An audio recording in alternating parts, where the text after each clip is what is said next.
to the space where we meet.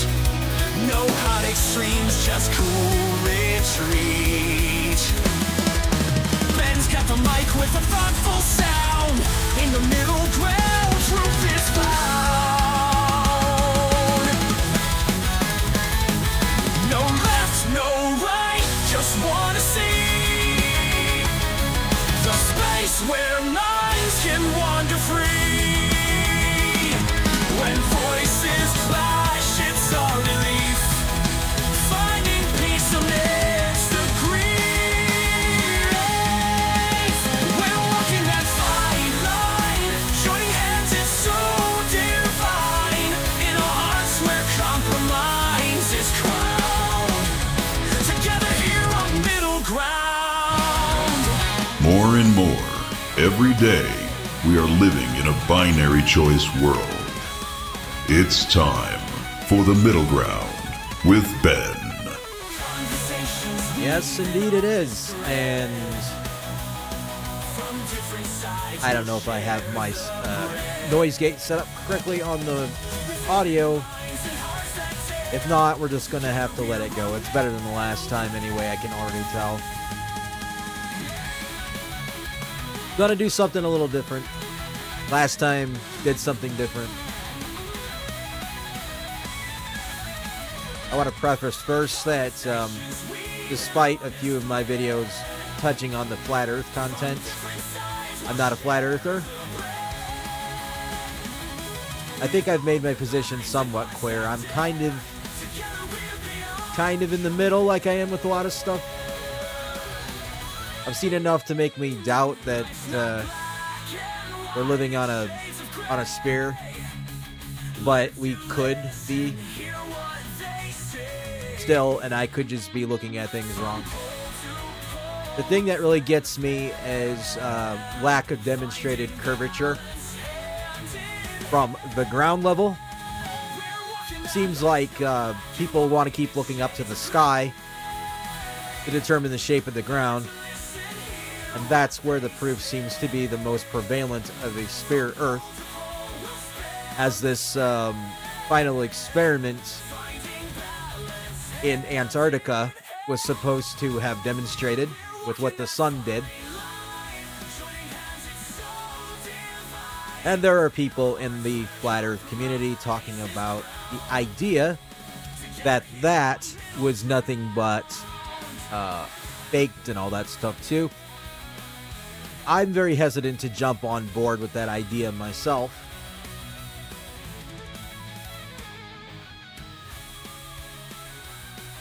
I basically just go off of the idea that I haven't seen anything concrete either way to determine whether it was faked or indeed real. I have to assume that it is real for the sake of the argument I'm talking about today. And I have no horse in the game, so to speak. I don't know if that's the right... horse in the race probably be a better way to phrase that. Put that off the top of my head, and I'm like, oh, didn't sound right when it came out of my mouth, or did it? Anyway, so what I want to do today is I want to show a flight route that I think could prove a globe if indeed it was taken. I'm not talking about one destination to another. Unfortunately, I think we're going to have to make stops on this because of the fuel. But I've tried to route it in a way around the ball that on the website called Great Circle Map, and to do so in such a way that it would take us underneath and back to the other hemisphere, basically, with some stops along the way. Of course, I don't have the visual ready, so I'm going to have to see if I can bring that up here on the other section of OBS. Display capture, maybe. I don't know if it... Okay, it is capturing the right monitor. There we go. So yeah, it's cropped a little bit, but that's not the one I wanted to show you. First of all, that's the flat representation of the flight that I picked. Let me go here. There we go. It's cropped on all the wrong places, but we can still see it. I can fix it. We could fix it though, really quick. It was set up for something else, so I didn't think of this until now. Started recording the video, but we'll do it on the fly, shall we? Okay. We'll just make it as about that big and crop off too much. We'll call it good right there. Okay. So I came up with this. All right. We have yes, I'll have to control it over here, not on the OBS screen. Let's be smart about this. Okay, we're gonna start in Singapore, okay? Then we're gonna go to Sydney. Okay, and then we're gonna go around Antarctica since we can't fly over Antarctica due to the treaty, right? Then we're gonna go all the way to what is this? Ua.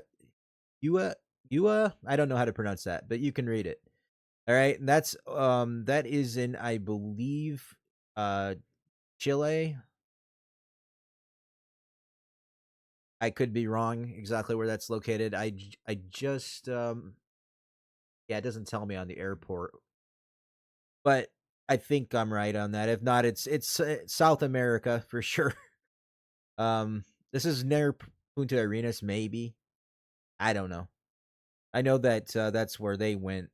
Apparently, they went over somewhere around here, I believe, and then they went to this part of Antarctica to land on it.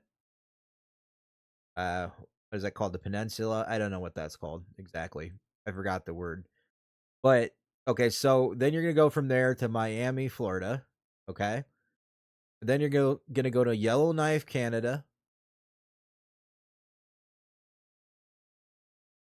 Might be a province or something I'm forgetting, but it's in Yellowknife. Okay.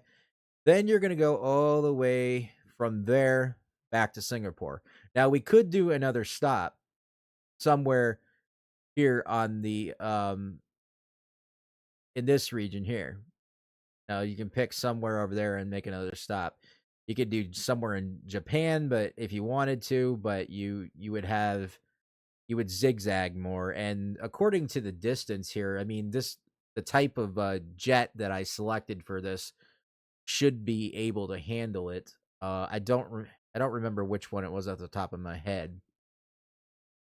I was using AI to kind of help me figure out which jet would work, so that would contain enough fuel.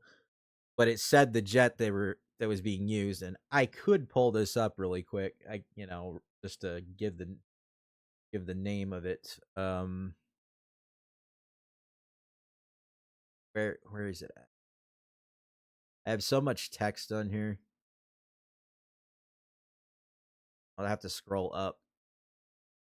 But like I was saying, AI can't always be trusted, so it did not help me plan this route. I just kind of figured this out on my own.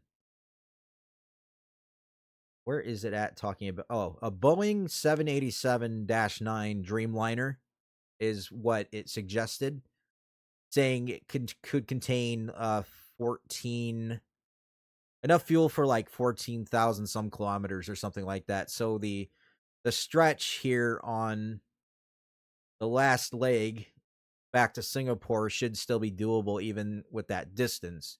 But again, you could take another stop somewhere along this route if you wanted to make sure you could make it. But that'd be instead of 5 stops, you'd have 6 stops. But I was trying to make this so that you wouldn't have as much of a zigzag around in an east-west fashion as typically you'll see. And it, as you can see, it can get you pretty much like somewhat of a circumpolar navigation thing going on here, except you're not going to navigate the poles, but you're going around them, but you are still going all the way around the ball here and coming back to where you started. and it's not violating any treaties as far as I know. And then there might be some other logistics involved and why you can't go to these specific airports I don't know about, but I'm just saying if you really, really want to like put a stop to the idea the earth is flat, what this would be one way you could do it. I think anyway. If the ball being represented here is accurate and you did this kind of thing, I don't see how anybody would deny that'd be strong evidence of a globe, but especially if it's being visualized right here correctly. But I know some people have said that the problem is that they took the globe and projected it onto a flat, or they took the flat surface and projected it onto a globe, and so this would prove nothing, except it could work on a globe that the flat was projected from. But again, if we're talking purely flights here and the shape we're looking at, that's how I could see it proving something, if at least a bit. But when we look at that route here on the flat map that I also did, you'll notice that it doesn't look very identical to what it looks like on a ball. It looks very straight line paths here. Um, you're starting there, it highlights for you, which I like. Okay, and you're flying over there. That on the map here, it looks like you're going over to the east. You're going somewhat south from the first stop, or not stop from the first starting point. And then it looks like you're going going north here. And then it looks like you're kind of going north west a bit. Okay? And then it looks like you're going like south west basically. Somewhat. It's not like dead reckoned in that direction, but it's kind of heading there. So, it looks on a flat map, it still looks like this route could make sense on a flat Earth too. So that's why I said maybe it doesn't conclusively do anything. But this again, we're looking at it. I believe they're using a globe projected onto a flat map here to present this map. But I don't know. It's not like an AE map that we're looking at, so maybe I'm wrong. This looks more like one of those maps you would see like on a wall in a school. I forgot what the type of projection that was, but yeah. But anyway, so I don't know. Like I don't know. Like I was thinking it could prove something, but maybe not. But it's food for thought anyway. But I would like to see someone try doing this, because if you're on a ball and like that looks like this, and it basically you're not going to be able to do this unless if you're not if you're not on a ball like this, you're not going to be able to do this.